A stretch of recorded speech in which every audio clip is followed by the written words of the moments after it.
Hi, I'm Mike Papantonio, and this is America's Lawyer. Democrats in the House have given tons of money to a group that's fighting against their own agenda. We'll explain why that's happening. Lawmakers, well, they're now receiving death threats from angry constituents over the plan to ban TikTok in the United States, and these threats aren't helping anything. And the Justice Department is finally cracking down on Apple's monopoly of their App Store after all these years. All that and more, it's coming up. Don't go anywhere. America's Lawyer starts right now.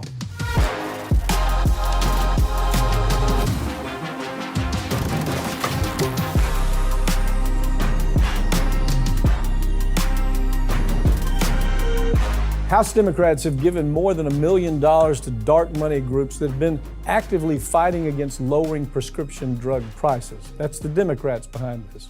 This is a group being run by a former Pelosi staffer and has ties to all sorts of industries and former Democratic officials. I've got Ring of Fire's Farron Cousins to talk about this. God, can we talk about this? Because since we're talking about Democrats, I mean, are we allowed to talk about this? What do you think? You're definitely going to have some keyboard warriors getting angry about this, but the fact is, you have the House Democrats' chief fundraising arm that has pumped more than $1 million into this dark money group that then turns around and spends that money lobbying these same lawmakers to not lower prescription drugs for Americans. The story is never told, okay? All that you hear is Democrats want to lower drug prices. Republicans don't. That's what you hear. Democrats want to increase regulations. Republicans don't. But behind the scenes, the truth is this is what's going on. And we're not just talking about minor players. As I just said, this is coming from the Pelosi camp. As a matter of fact, you had Alexandria Lapp. She was a former lobbyist for the pharma industry, and she is like in charge. You know, she's the one that calls the shots on Pfizer and the Chamber of Commerce. These are folks that are ingrained, deeply seated in the DNC, right? So we don't ever hear about it. And the people at the end of the day, these are the folks. Center Forward is the name of the organization. Conoco, Chevron, Business Roundtable, Altria, Honeywell, U.S. Chamber of Commerce, Global Strategies Group. This is like the who's who of corporate America. And the Democrats, again, I know it kills people when we talk about the Democrats. Don't talk about them. How dare you talk about them? We have an election coming up. Well, that doesn't make any difference if all you have is a party that we're going to say, oh, they're always for us. They're not. Just like the Republicans aren't, the Democrats aren't either. I have an advantage. I'm independent. I know you're Democrat, and you're great. You're a great voice for the Democrat. They're so lucky to have you, okay? But I'm not. I'm independent. I have to look at a story like this and say, what the hell? Why are we kidding? Why are we kidding ourselves? Well, exactly. If we can't hold our own side accountable, then we're no good at what we do. And that is the point of this. I mean, this is coming from a left-leaning website, and it's not to say, oh, look at just these people are horrible. It's to shine a light on it and tell people, listen, we've got some serious problems over here on the left, and you can choose to bury your head in the sand, act like none of this matters because the only thing that matters is if we win or lose elections, or we can shine the spotlight on these people, shame them, and get them out of office and replace them with somebody better. Are we allowed to do that? Are you, as a Democrat, are you allowed to do that? According to people online, no. No, I don't think, according to people online, you're not allowed to do that. I'm allowed to do it because I really don't give a damn. If I'm going to talk about Republicans, I'm going to talk about Democrats. And so, but let me just get the quick lineup. Paul Brathwaite. This is one of the strategists here. Well, who's he lobbying? He's lobbying for Amazon, Bristol Myers, Petro Manufacturers. This is the guy at the heart, on the board of this organization. Kate Dickens, biotech company, Energy X. In other words, the biggest companies in the country. Pete Manchio, yeah. Director of, this guy was he still is, state director for Donald Trump's presidential campaign. All right? He is seated, though, in this center of power that the Democrats use secretly. One hand, they're saying, oh, we're the party for the people. And the truth is, where it comes to social issues, they're much better than the Republicans. There's no question. But where it comes to mom and pop issues, that puts food on the table for these folks, they're just as bad. I mean, they're just as bad. Well, when it's because you have these, and this was all founded in part too by the guy that created the Blue Dog Democrats. Right. And those are the Democrats who say, listen, everything is perfect and fine the way it is right now. Let's not rock the boat. Let's not put new regulations. Let's not do anything that's going to make anybody upset. And the people they're worried about upsetting are these same corporations we're talking about. And that's why it's save the status quo, don't do anything to rock the boat. Okay, so we hear MSNBC, CNN. Oh, let me tell you what the Democrats are doing. They're pushing back to get more regulations of banks. That's what the American public thinks. So while that's going on, you have an entire arm that everybody knows about. Understand, the guy in charge came directly from the Pelosi organization. So the guy in charge is doing everything he can to defeat that. He's pumping money, spending money like a crazy man. Or how about this? Come on television, the Democrats, they're for lowering the price of drugs. So everybody thinks, well, great. They're going to get something done. The truth is, the Pelosi guy is in the back rooms trying to defeat that effort by the Democrats. It's just so wrong. Why are we not able to say this is wrong and we need to do something about it?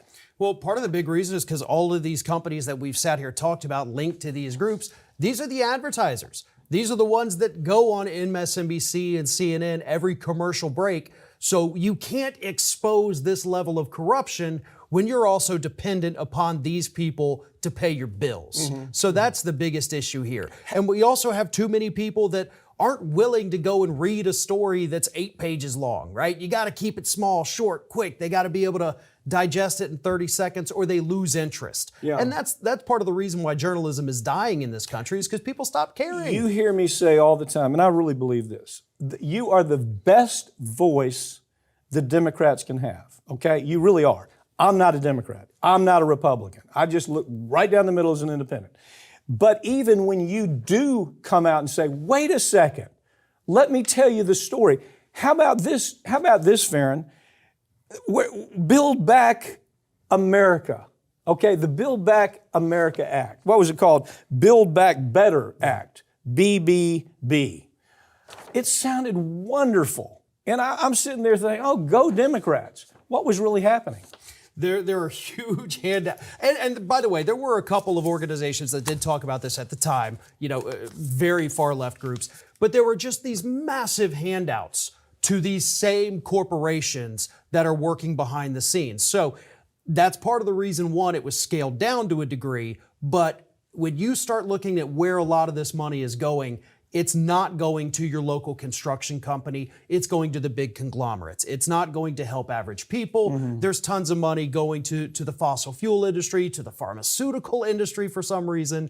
And all of that is in that legislation if you actually read it. Why don't they cover this? Why do we turn on MSNBC on liberal issues? We turn on Fox for conservative issues. And it's always, we got to color in the lines. We can't talk about this because people would be so mad if they knew that the very people who are up there on stage, on television, saying, this is what we're doing for you, know, as they're saying that behind the scenes this is going on. Well, look, again, a lot of it has to do with the advertising, but a lot of it has to do, too, with it has become so tribal and so much of team sports that people can't stand to even hear something not even negative, but critical of their own party anymore. Well, I'm glad you're out there talking. I'm glad you're out there as the voice for the Democrats. But you know what? I'm going to talk about it. You do too, and I respect the hell out of that. I got to tell you. The Department of Labor and OSHA are conducting an investigation into the death of a 16-year-old at a poultry processing plant. The company has been cited countless times for the damnedest things where they're just ignoring safety of these kids. First of all, how many times have you and I done this story? Oh my God, at this point, we're talking about dozens of times in the last year. How many times have you seen it on corporate networks? No, you don't ever hear these. Tyson is a big advertiser. These poultry folks are big advertisers. They sell all the chicken in the country. They sell all the beef in the country. And so what happens is you're not going to hear it from corporate media. But we did this story because we were talking about, I remember Tyson. You remember the Tyson story we did a few weeks ago? Yeah. Tyson's closing down plants all over the country because it was discovered that they were getting ready to hire 40,000 immigrants to step into those shoes, right? Yeah. Talk about it. Yeah, and so now we've got this Marjack poultry processing plant, and they have multiple plants across the country. All over those. But the issue with them is they did the same thing, said, okay, let's bring in the migrants, but they went a little step further. They said, we're not just going to bring in the migrants, we're going to bring in migrant teenagers. Yes. And we're not going to have any kind of safety regulations. They didn't even have railing up where what is it called? The pulverizer? Yes. Which can, if you Guards. get stuck in that, you are dead. And that's what happened to this 16-year-old. Well, it's either that or you'll have a system that they know fails all the time. Yeah. We've had people losing their arms, sucked up into the system. We're talking about kids. Now, who they really love is the unaccompanied minors that are coming across the border. All right? They love that because you got a 16-year-old that's got to figure out how to live, right? So he's going to do anything. He or she is going to do anything to keep kicking. And so this is what they do. They go out and they understand, bring in more. Bring in as many as you can. Because if we cut off an arm or we blind them or they're hurt some way, we send them back to Guatemala. This kid, Guatemalan, 16-year-old, and this failure that took place that killed this kid had taken place dozens of times. They had been put on notice dozens of times that this can happen, right? Yeah, this wasn't even the first time somebody died in the last 2 years at that particular plant, almost in the same way. So 2 years prior to this child dying, you had another person die. They knew the failures. OSHA looked into it and said, hey, you did some bad things. We found about 10 other violations. Give us $100,000 and we're done. Well, human life is cheap, isn't it? It is. I mean, it's in their minds, human life is cheap. Used to be we had to go to Honduras, Nicaragua, India, China to get slave labor. But now, under the headline of compassion for immigrants, that's what really ticks me off. Yeah. The American, we got to do this. This is compassionate America. This doesn't have anything to do with compassion. It has to do with U.S. Chamber of Commerce, Associated Industry, and every major corporation in the world bringing these folks in so we can move folks out that we're paying minimum wages to and have these people work for slave wages. That's what's going on here, isn't it? Yeah, 100%. And like you said, these are people who routinely get hurt. They're not told how to operate these things properly. And they know that the CEOs, the corporations know that if this person does get injured, they can't do anything because they risk exposing themselves as an undocumented immigrant, or they know they're going to get shipped back. They could lose their asylum status if they can't hold a job. So these people will lose fingers, they will lose their vision, they will lose other parts of their body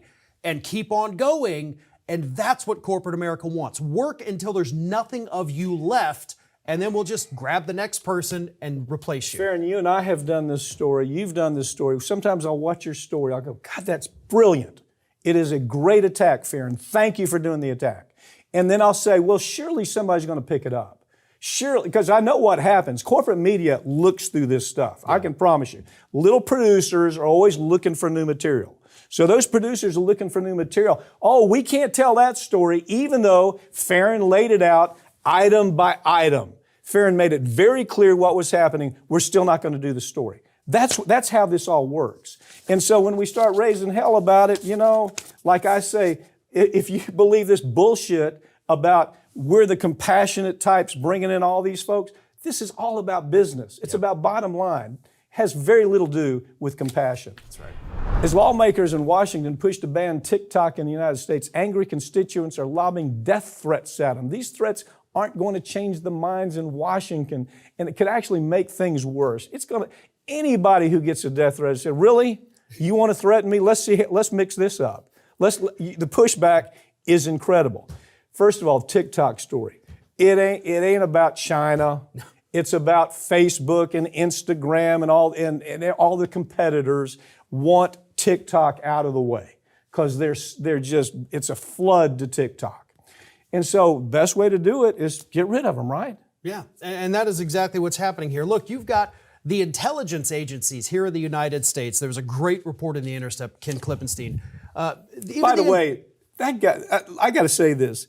Ken Klippenstein is one of the best, I think is one of the best progressive investigative journalists. Oh, yeah. I say progressive because if you look at his stuff, he doesn't take a side. Right. I mean, Klippenstein takes it right down the middle, but when he does an investigation, you can damn sure count on the fact it's good, Oh, right? he's absolutely phenomenal. Yeah. And so what he's got here is that these intelligence agencies are also admitting, listen, we don't exactly have evidence that TikTok is really connected in any way with the Chinese government, but you could imagine what it would be like if it were. And they could get your personal data. I mean, they could get your location. The same thing that the phone in our pocket is doing to us right now. Yeah. TikTok Yeah. might be able to do, and we're Yeah. supposed to be concerned about that, but not Apple or Meta or any of the other Look, places. China right now could buy everything that these politicians are saying TikTok might do. Now, I love the use of words. Do you realize since this has been gone, there's been no evidence at all? CIA has looked at it, FBI has looked at it, NSA has looked at it. There's been no evidence that's presented to anybody that's looking at this story in Washington that says this is happening. The words are, this could happen, be very afraid because this might happen, be terrified because it's possible this could happen. That's all the wording, isn't it? Yeah. You got to look at what these people are actually saying. They're not saying this has happened, but this could happen. This is all being fed by the lobbyists from Facebook, lobbyists from Instagram. They're pumping this up as big as they can, right? They are. And I will say it is a shame that you do have these people that are calling in these death threats now, leaving these horrific voicemails, because that doesn't fix this situation at all. If anything, it makes these politicians more angry and only encourages them that, okay, we're doing the right thing. Look at what TikTok has done to these people. Ordinary people now saying they want to murder me. That's the threat of TikTok. Don't give them ammo. There's right ways to do these kinds of things and there's wrong ways, and the death threats are wrong. Calling your members of Congress, leaving them normal voicemails, encouraging them not to ban this, that's a great thing to do. Flood their voicemails if you have to, but keep it not illegal. What I love is they're gonna promote propaganda. Okay, hell, all you got to do is call up Fox News if you want to promote propaganda. Call MSNBC, call CNN. Give those producers who are too damn lazy to get to the truth of the story, call them and give them propaganda. There's no worse propaganda than Fox, MSNBC, and CNN. And so all of a sudden they're saying we might have to worry about propaganda in the next election cycle if we don't do this to China, right? I mean, there is so much propaganda in the United States right now originating from this country. We don't need to worry about other countries flooding us with propaganda or AI images that try to fool voters. That's coming from here. The calls are coming from inside the house at this point, folks. The real threats are in this country, but our politicians don't want to acknowledge it. They don't want to acknowledge the threats that Facebook and Instagram and Twitter pose to youth, to election cycles, to misinformation in general. So all the ire is on TikTok to distract from the badness of the others. Yeah, being sold as a grave national security threat to America. And this cat calls up a senator, a Republican senator. Okay, listen, if you ban TikTok, I will find you, hunt you down, and shoot you. I mean, God almighty, have we really gone this crazy? Yeah, I guess we have. The U.S. Department of Justice has teamed up with 15 states to file an antitrust lawsuit against Apple. The lawsuit claims that the company's created a monopoly, really, like this is new business, with their devices that squeeze out competitors. They make it harder for independent developers to get their apps on an app store. Again, how many times have you done this story? That you have done the story on your segments. Yeah. How many times have you and I done this story? We've been talking about this for years, right? So this is the new development. It really is. And look, okay, it's a good thing that they're finally taking this on, but let's compare it to what's happening in Europe. Okay, in Europe, a couple months ago, and maybe even just a full month ago at this point, they passed this new law that outright calls out these social media companies and says you essentially have to be broken up because of what you're doing. So less than a month after passing that, they're already enforcing it. And they're saying, look, Apple, you got to pay up $2 billion for violating this law we just passed a couple days ago. pay up right here. And in the U.S., we're, all right, well, I guess we'll file a lawsuit and we'll see what happens. You know what's so interesting about this? You have all of these, so-called progressives pushing the progressive agenda. The guy in charge of Google, oh my God, every day it's new. It's some new push that he does. And we think, oh, he's not capable of breaking the law because of what he's saying in public. Same way with Facebook, with Zuckerberg, same place, Instagram. Oh, this is okay because they're pushing a progressive agenda. What they're doing is the same thing that's been done for generations. It's antitrust. It's monopoly. But we don't want to call it that. We don't want to call it that. The information is overwhelming in this case. Would you agree? Oh, absolutely. You have concrete evidence that Apple is squeezing out these competitors, making them jump through hoops, charging them exorbitant fees just to get this. I developed a little game. Yeah. And I want to get it on the App Store. You don't have Store. a chance of getting your game on unless you do what? Well, you've got to either pay up big bucks or most likely you have to sell yourself to Apple. Right. So then Apple owns you, Right. and then your app can go, but you get nothing from it. We used to see this in the music industry. You used to have, it probably still goes on.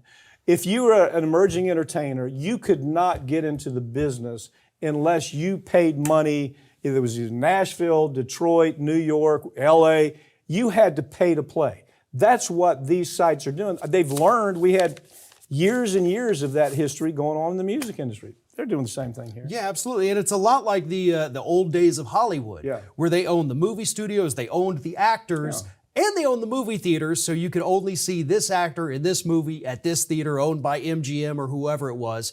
It is exactly the same with lateral these apps. systems. Exactly. Lateral systems. Own the thing that might help this kid launch his new app. Own it.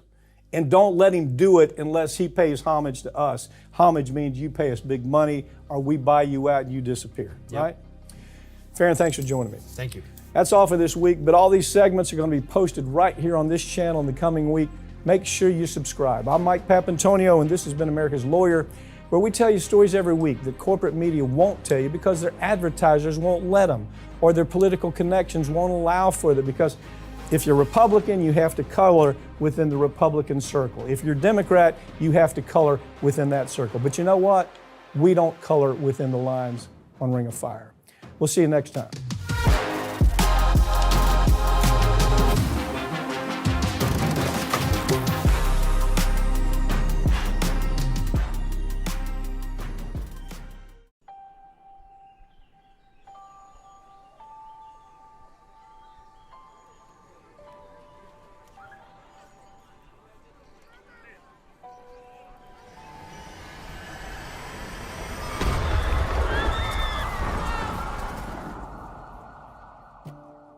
That it had helped dirty money flow through its branches around the world, including at least 800... Plaintiffs allege that the defendants provided money and medical goods to terrorist groups Hezbollah and Jaish al-Mahdi.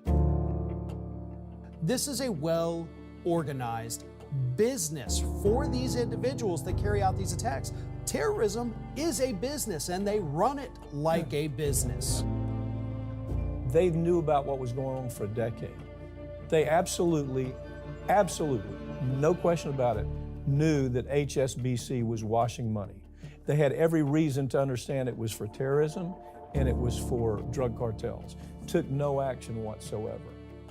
These banks are involved. Their accounts are connected, and they're using them to mask the transactions. The more complicated they can make the transactions, the more distance they can put between the bad guys and a seemingly legitimate purpose of these funds. They pay $1.9 billion, which is a drop in the bucket compared to what they've made, and nobody goes to prison. These CEOs, these bankers that made this decision, they're safe at home. They know what they've done. It's resulted in the death of Americans, contractors and soldiers, not just hundreds, but thousands. And we look the other way because they don't look like criminals. The die is cast. The people that are responsible are on Wall Street. And they don't look like criminals. It's almost a suspension of disbelief. Sometimes I'll have people call me and say, is this real? Do they really get away with this? Yeah, they do.